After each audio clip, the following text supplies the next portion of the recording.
오늘 이 새벽에 하나님께서 우리에게 주신 말씀은 민수기 33장부터 36장까지의 말씀 가운데 민수기 34장의 말씀입니다. 민수기 34장 16절부터 19절까지의 말씀입니다. 구약성경 255쪽입니다.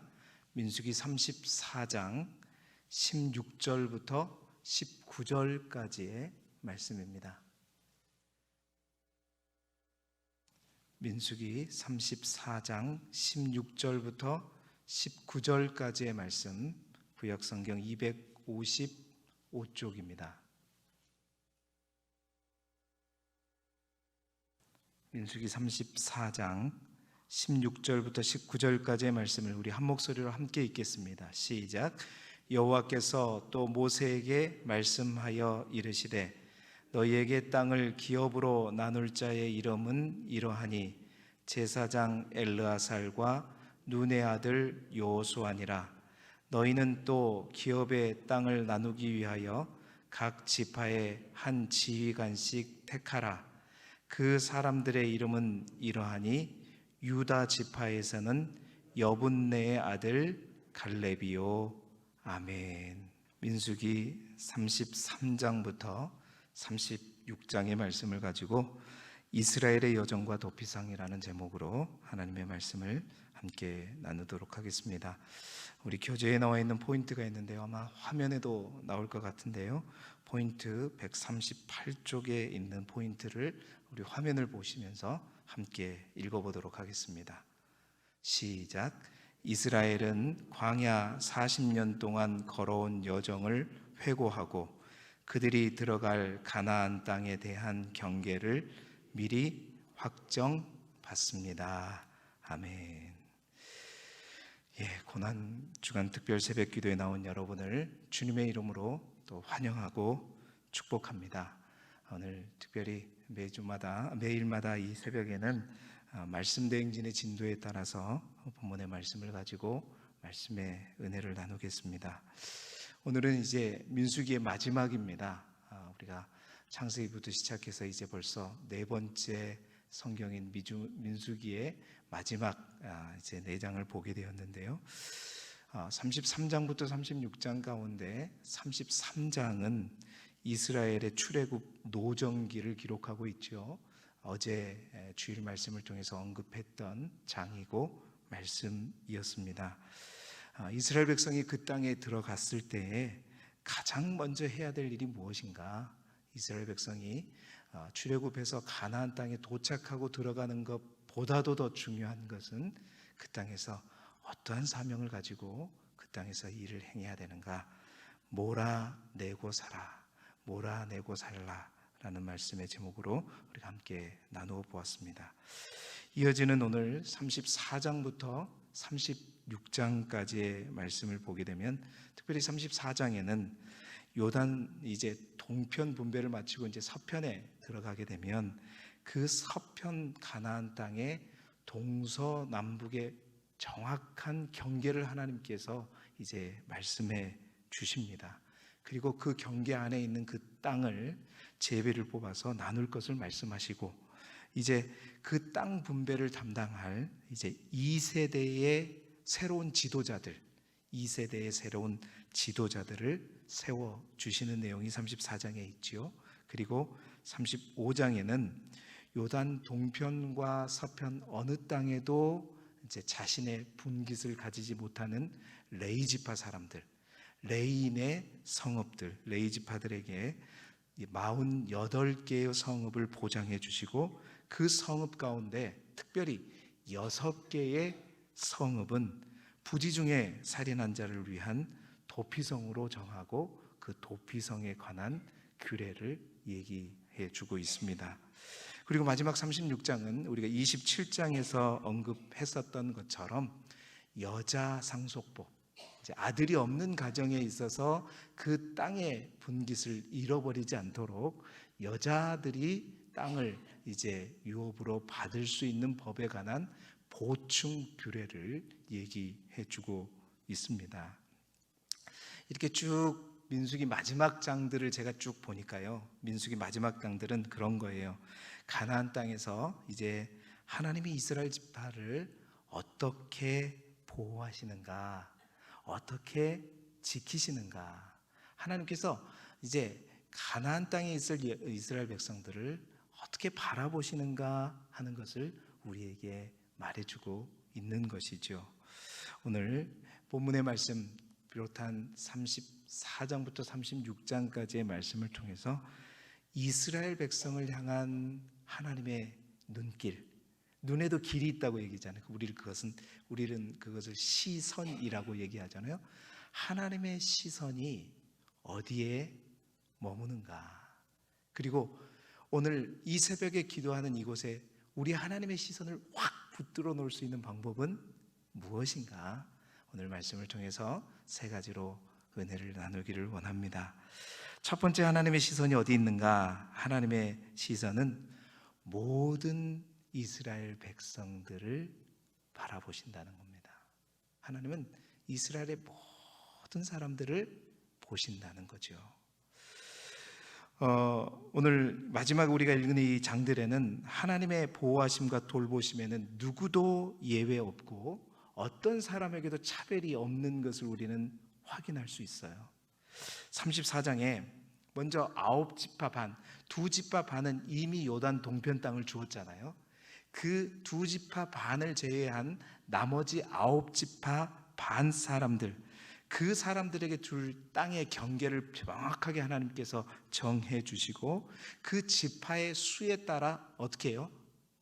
누구는 사랑하고 누구는 인원이 많으니까 많이 주고, 그게 아니라 수에 따라서 하되 그 땅을 정할 때는 어떻게? 철저하게 제비를 뽑아라. 이유는 뭐냐면 어느 지파도 누구도 소외되지 않고 어떤 서운함도 없이 하나님의 뜻대로 또 자신이 선택한 대로 그 땅을 분배받을 수 있도록 하는 것이지요. 그렇습니다. 하나님께서 이스라엘 백성들에게 하나님께서 이스라엘 백성들에게 어떠한 서운함도 없도록 땅을 분배하도록 하신 것이죠. 또한 35장에는 미리 말씀드린 것처럼 동편 땅에도 서편 땅에도 어디에도 땅의 분깃을 받지 못한 레위인들을 향한 하나님의 그 세심한 배려와 그 마음이 나타나 있습니다. 그들이 거주하고 또 그들이 가진, 물론 그들의 땅이 아니에요. 그들이 소유한 땅이 아닙니다. 다른 지파의 땅인데 레위인들이 거주할 수 있도록 만들어준 것이죠. 그래서 그 땅에서 거주하고 그 성읍에서 거주하면서 그들이 가진 가축과 또 짐승들을 먹일 초장을 하나님께서 보장해 주시는 것입니다. 왜냐? 마음껏 하나님의 일들을 감당할 수 있게 하게끔 위한 세심한 레위 지파를 향한 하나님의 배려인 것이죠. 심지어 하나님의 그 시선은 35장에 이어지는 내용을 보게 되면 살인자, 사람을 죽인 살인자에게까지도 미치는 것을 볼 수 있습니다.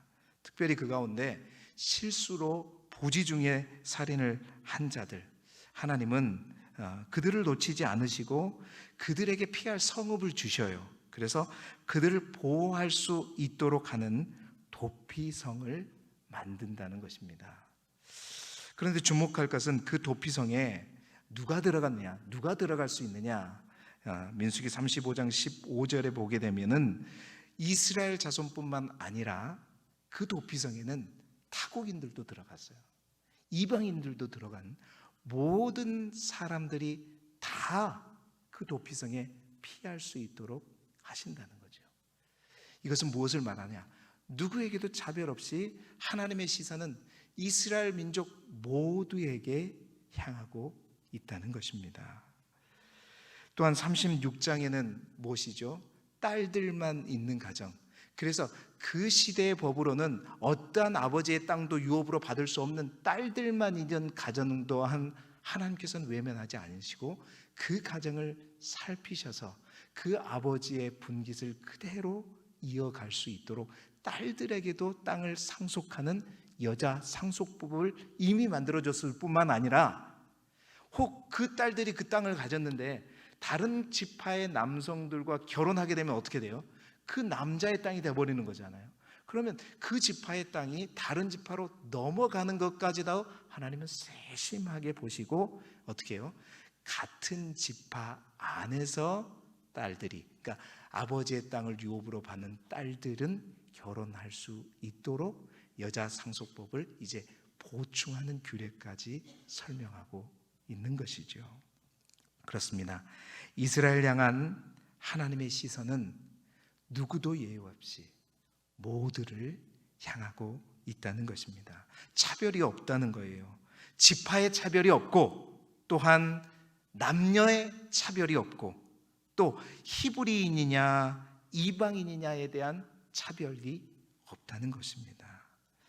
하나님은 이스라엘에 속한 한 사람 한 영혼이 너무나도 하나님에게는 중요한 사람들이었고, 또 그 하나님은 그들을 위해 그냥 바라보실 뿐만 아니라 주목하실 뿐만 아니라 그들의 필요를 채우는 최선의 방법으로, 또한 특별한 방법으로, 이 표현이 맞는 것 같아요. 마지막 장들에게는 하나님의 특별한 방법들이 소개되고 있잖아요. 레위인들에게 주신 성읍도 특별한 성읍이죠. 도피성도 특별한 성읍이죠. 여자 상속법도 특별한 법이죠. 특별한 방법으로 한 사람 한 사람 누구도 예외 없이 차별 없이 하나님은 살피시고 지켜보신다는 겁니다. 사랑하는 성도 여러분, 하나님의 이 마음이, 하나님의 이 시선이 오늘 우리를 바라보는 하나님의 시선이요, 우리를 바라보는 하나님의 마음인 줄 믿습니다. 우리 하나님은 이 자리에 오는 여러분 한 사람 한 사람을 놓치지 않아요. 여러분 한 사람 한 사람의 모든 머리카락까지 세시는 분이 우리 하나님이세요. 또 우리가 원하는 것보다 더 먼저 우리의 필요를 아시는 분이 누구이시다? 우리 하나님이시다. 우리는 원망하지만 왜 아직 응답이 되지 않느냐? 하나님의 때가 있기 때문인 거죠. 여러분, 하나님은 어떤 누구에게도 차별이 없으십니다.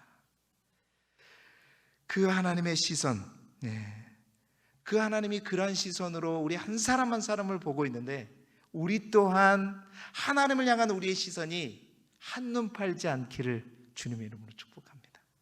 오늘 이 새벽에 정말 우리의 모든 시선이 누구에게? 하나님이 우리에게 하신 것처럼 우리 또한 하나님을 향해 시선을 고정하고 우리 하나님께로 더욱더 나아가는 복된 이 새벽이 되기를 주님의 이름으로 축복합니다. 자, 두 번째로 하나님은 무엇을 보시느냐? 하나님은 내면의 중심을 보십니다. 하나님은 우리 모두를 차별 없이 보시지만 그 가운데 하나님이 보시는 건 또 한 단계 더 있어요. 그것은 뭐냐? 내면의 중심을 보신다. 35장에 있는 도피성에 관한 규례를 보게 되면 하나님의 시선과 우리의 시선의 근본적인 차이를 우리는 알 수가 있습니다. 도피성의 규례를 보면 아무리 큰 잘못, 살인이죠. 살인보다 더 큰 죄가 어디 있어요? 살인이라 할지라도 그것이 내 마음속에 의도함이 아니라 부지불식간에 저질러진 것이라면 하나님께서는 어떻게 해서든 그 영혼을 어떻게 하신다? 용서하기를 원하신다. 왜요? 인간은 그 저지른 살인밖에 볼 수 없지만 하나님은 뭘 보신다고요? 그 내면의 마음을 보셔요. 내면의 중심을 보시는 분이시란 말입니다. 그래서 계획적으로 행한 죄는 하나님께서 악하게 보시고 반드시 심판하시는 것이지요. 이런 각도에서 우리가 도피성의 의미를 이해해야 되는데, 살인을 저지른 사람은 사실은 그 당시에 법적으로는 보호받을 길이 없고요, 그 당시 또한 법적으로도 동해보복법이래요. 눈에는 눈, 이에는 이. 누가 나의 가족을 살인했으면 그의 가족은 당연히 어떻게 해요? 똑같이 그 살인한 자를 살인으로 보복할 수 있도록 되어 있었단 말이에요. 그 당시엔 또 고엘 제도가 있어가지고 이제 가족이 없어요. 한 가족이 없다 그러면 그 가족의 가장 가까운 친척이 대신해서 보복할 수 있도록 만들어진 법이 있었단 말이에요. 철저하게 눈에는 눈, 이에는 이. 이게 무자비한 것이 아니라 오히려 더 큰 범죄를 막기 위한 하나님의 대처 방법이라고 말씀드렸죠. 그래서 사람을 죽이게 되면 그 사람이 어떻게 죽였는지 우리는 알지 못해요. 그래서 하나님은, 중심을 보시는 그 하나님께서는 그 판결이 나기 전까지는 어떻게 하신다? 그 살인자라 할지라도 그 살인자를 보호하신다는 거지요. 마음에 미움이 없이, 미리 계획한 바가 없이 부지중에 살인을 저질렀대, 이런 사람이 하나님 앞에서 봐서는 희생돼서는 안 된다는 거죠. 이미 죽은 그 한 사람도 너무나도 소중한 한 영혼인데 마음에 계획함이 없이 나도 모르는 사이에 부지중에 살인이 되었는데 그 영혼까지 그냥 죽게 놔둘 수는 없다는 겁니다. 그런가 하면 결코 도피성에 들어갈 수 없는 사람도 있었죠. 어떤 사람이 도피성에 들어갈 수 없었느냐? 도피성에 들어간다 할지라도 보호받을 수 없는 사람이 있었어요. 그 사람들은 의도적으로 살인을 저지른 자, 상대에 대한 미움과 원망과 경쟁심과 이기심을 가지고 이런 마음을 품고 이기적으로, 의도적으로 살인을 저지른 자는 도피성에 들어있다 해도 붙잡아다가 끄집어내서 재판을 받게 하고 온전히 벌을 받게 하는 것이 뭐냐면 도피성의 제도입니다. 성경은 도피성을 통해서 우리에게 분명히 말하고 있는 거지요. 이런 사람, 의도적으로 살인한 자, 그런 사람은 긍휼히 여기지 말라. 이런 사람은 하나님의 자비하심을 누릴 자격이 없다라고 분명히 말하고 있어요. 이 도피성 제도에서 우리에게 분명히 말씀하시는 것이 뭐냐? 하나님은 중심을 보신다. 내면의 중심을 보시는 분이, 같은 살인이라 할지라도 마음에 아무런 원한 없이 우연히 저지른 것과 마음의 원한과 미움을 품고 저지른 것은 근본적으로 하나님은 어떻게 하신다? 구분하시는 분이시다는 거예요. 뿐만 아니라 같은 선행일지라도, 똑같은 착한 일일지라도 착한 마음으로 하는 것과 불순한 의도와 마음을 가지고 하는 이 모든 일을 하나님은 아신다, 모르신다? 아신다는 거예요. 여러분, 우리 예수님도 이 땅에 살아계실 때 언제나 예수님은 그 사람들의 내면을 보시고 마음의 동기를 살피셨던 분이 우리 주님이시잖아요. 오늘 이 자리에 나온 모두를 그렇습니다. 하나님은 다 주목하시고 다 바라보십니다. 그러나 특별히 하나님은 우리 모두를 바라보시되 우리의 뭘 보신다? 뭐까지 보신다는 거예요? 중심을 보신다. 여러분의 내면을 바라보신다. 사람들은 이 자리에 나온 것만 볼지 모르지만 저는 그래요. 우리 권사님이, 우리 장로님이 이 새벽에 이 자리에 나오셨네, 이것밖에 못 봐요. 죄송하지만 저는. 그러나 하나님은요, 여러분 어떤 마음으로 이 자리에 오셨는지, 그냥 눈도장 찍기 위해 누군가에게 보여주기 위해서 오셨는지, 정말 하나님을 사모하는 마음으로, 정말 주님의 고통을 함께 지고자 하는 그 마음으로 이 자리에 나왔는지 누구는 아신다? 하나님은 아신다. 뿐만 아니라 걱정과 근심 때문에, 물질의 문제로, 세상의 염려 때문에 몸은 여기에 있지만 마음은 다른 곳에 묶여있는 그 한 영혼 한 영혼의 그 마음, 내면의 모든 것까지 우리 하나님은 알고 계세요. 그 모든 묶임이 이 아침에 하나님 앞에 기도함으로 말미암아 다 그 묶임이 풀려지고 다 떠나갈 수 있기를 그리스도 예수 이름으로 축복합니다.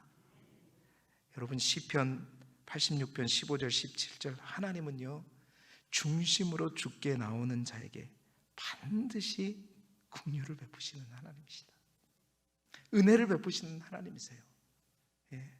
노하기를 서두르지 않으시고, 하나님은 노하기를 더디하신다는 말은 우리의 중심을 살피신다는 말이시죠.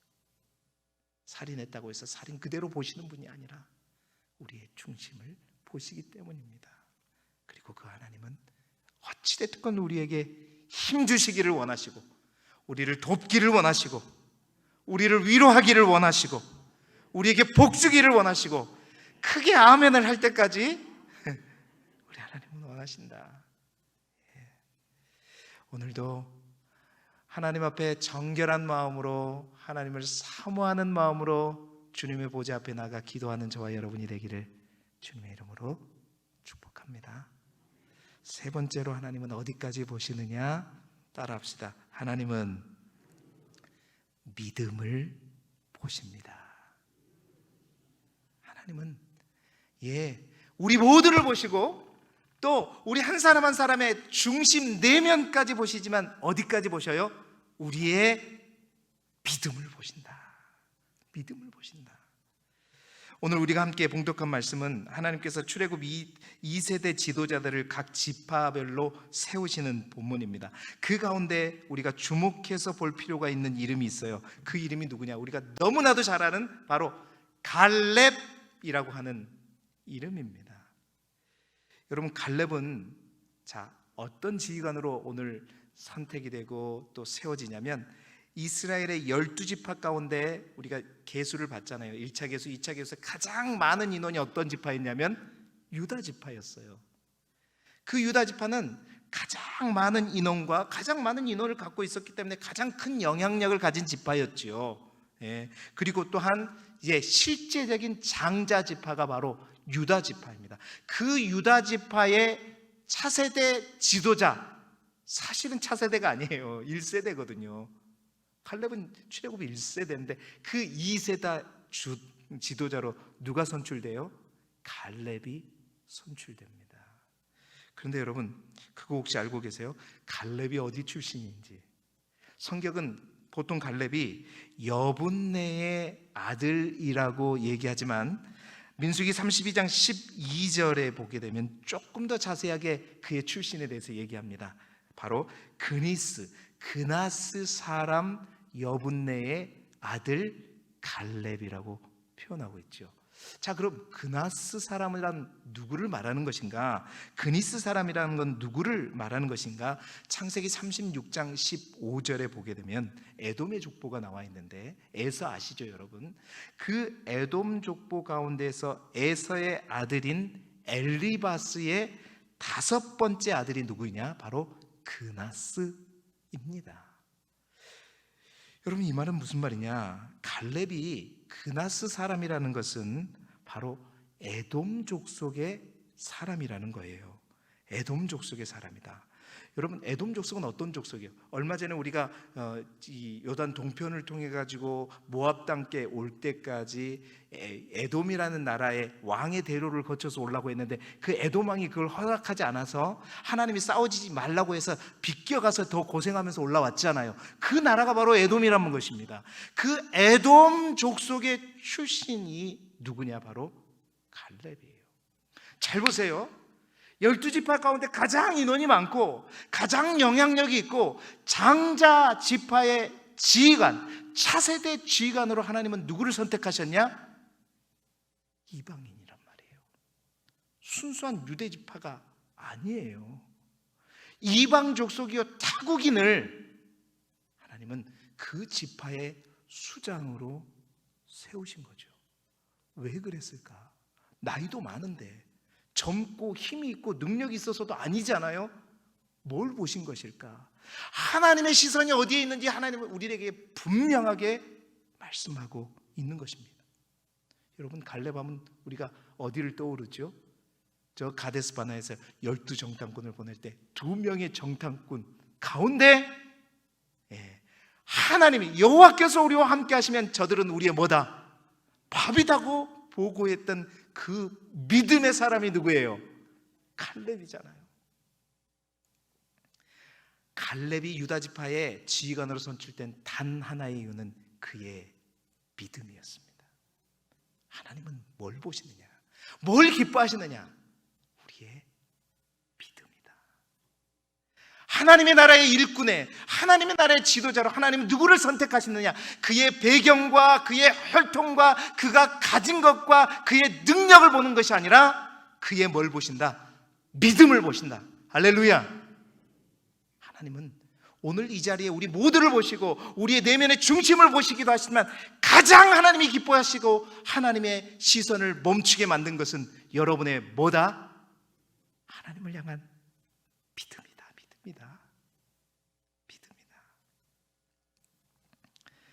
히브리서 11장 6절의 말씀이죠. 믿음이 없이는 하나님을 기쁘시게 하지 못하나니 하나님께 나아가는 자는 반드시 그가 계신 것과 또한 그가 자기를 찾는 자들에게 상 주시는 이심을 어떻게 해야 돼요? 믿어야 할지니라. 아멘. 여러분, 갈렙뿐만 아닙니다. 사실 시간이 없어서 다 나누지는 못하지만 그 12지파의 수장으로 차세대 주자로 세워진 그 사람들의 이름을 보게 되면 다 하나님과 깊은 관련을 가진 이름의 뜻을 가지고 있어요. 그 말은 하나님께서 차세대 지도자로 누구를 세웠다? 하나님과 깊은 관계를 가진 자, 믿음 있는 자, 하나님의 말씀에 순종하는 자를 세우셨다는 거예요. 사랑하는 성도 여러분, 오늘 이 새벽에 대한민국의 수많은 교회에서 아마 새벽 기도를 하게 될 것입니다. 그러나 그 하나님의 시선이 다 살피세요. 그러나 그 하나님의 시선이 딱 고정되고 멈추게 할 수 있는 방법은 뭐냐? 이곳에 우리가 참석해서 함께 예배드리는 것뿐만 아니라 우리의 내면의 중심이 하나님께 온전히 드려지는 것뿐만 아니라 하나님이 그토록 기뻐하시는 믿음으로 하나님 앞에 나아갈 때 여러분, 하나님의 시선은 바로 우리 길두교회 이 예배당에 멈추게 될 줄 믿습니다. 오늘도 어떠한 어려움이 있으십니까? 어떠한 난관이 있으십니까? 하나님이 함께 하시면, 하나님을 의지하시면 우리 앞에 있는 어떠한 담 또한 넘어설 줄 믿습니다. 그 믿음을 가지고, 그 간절한 담대한 믿음을 가지고 하나님의 시선까지도 붙잡는 이 새벽이 되기를 원하고 그 하나님 앞에 더욱더 나아가는 저와 여러분이 되기를 그리스도 예수 이름으로 축복합니다. 기도드리겠습니다.